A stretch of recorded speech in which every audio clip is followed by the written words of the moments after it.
Ano nga ba ang sinasabi ng Panginoon tungkol sa kanyang pagliligtas?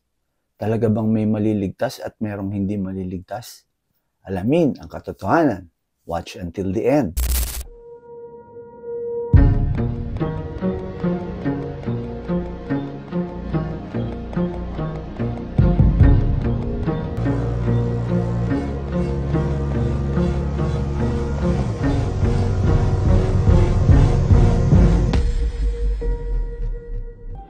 John 10, verse 9.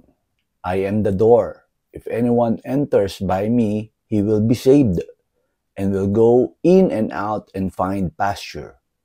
Sa verse na ito ay sinasabi na si Jesus ay ang gate through which His followers may enter to find safety and sustenance.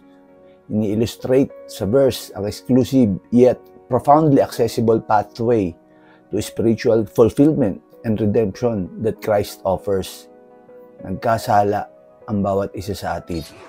Pinahirapan at namatay si Jesus para tubusin ang ating kasalanan. Alam naman natin yon.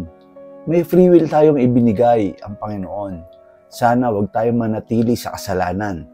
We have to repent. Ganap na pagsisisi at tanggapin ang pagliligtas ni Jesus ng ating Panginoon. Siya ang daan sa kaligtasan. Nag-iisang daan. Walang diversion, walang alternate route, walang shortcut.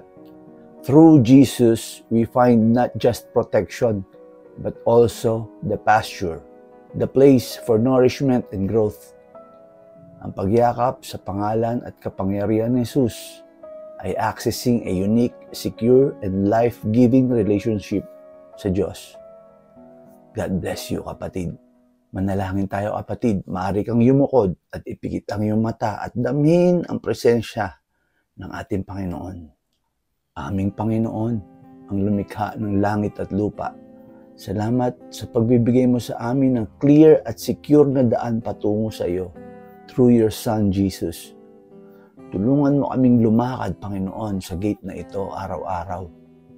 Alam naming hindi madaling daan ang patungo sa kaligtasan. Ito ay makipot, mahirap na daan.